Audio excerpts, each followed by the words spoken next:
गांव में चिंटू नाम का एक गधा रहता था। वह एक किसान के पास था जो रोज खेतों में काम करता और अपने सामान की ढुलाई के लिए चिंटू का उपयोग करता। चिंटू मेहनती था, लेकिन कभी-कभी बहुत जिद्दी भी हो जाता। वह जब चाहे रुक जाता और फिर लाख कोशिशों के बाद भी चलने को तैयार नहीं होता। किसान उसकी इस आदत से बहुत परेशान था, लेकिन उसे पता था कि चिंटू दिल का बुरा नहीं है। एक दिन किसान को बाजार जाना था। उसने अपने खेत के ताजा फल और सब्जियां टोकरी में रखी और चिंटू की पीठ पर लाद दी। जैसे ही वह गांव से बाहर निकला, चिंटू अचानक बीच रास्ते में रुक गया। किसान ने बहुत समझाया, चिंटू चलो, ज्यादा दूर नहीं जाना है। लेकिन चिंटू जमीन पर बैठ गया और हिलने का नाम तक नहीं लिया। गर्मी का दिन था, सूरज सिर पर था और किसान पसीने से तरबतर हो गया। वह बहुत दुखी होकर बैठ गया और सोचने लगा कि अब क्या किया जाए।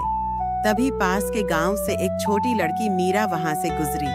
वह स्कूल से लौट रही थी और उसके हाथ में पानी की बोतल और एक छोटा सा टिफिन था।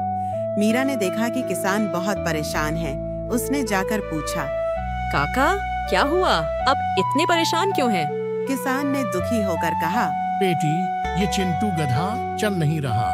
मैं बाजार जा रहा था, लेकिन अब सब खराब हो गया। मीरा ने थोड़ी देर चिंटू को देखा और फिर मुस्कुराकर बोली, क्या मैं कोशिश करूं? किसान ने सिर हिलाया और बोला, जरूर, अगर ये मान जाए तो तुम मेरी हीरो बन जाओगी। मीरा चिंटू के पास गई, उसके सिर पर प्यार से हाथ फेरा और धीरे से उसके कान में कुछ कहा। आश्चर्य की बात ये थी कि चिंटू उठ खड़ा हुआ और चलने लगा जैसे कुछ हुआ ही न हो। किसान की आंखें फटी की फटी रह गईं।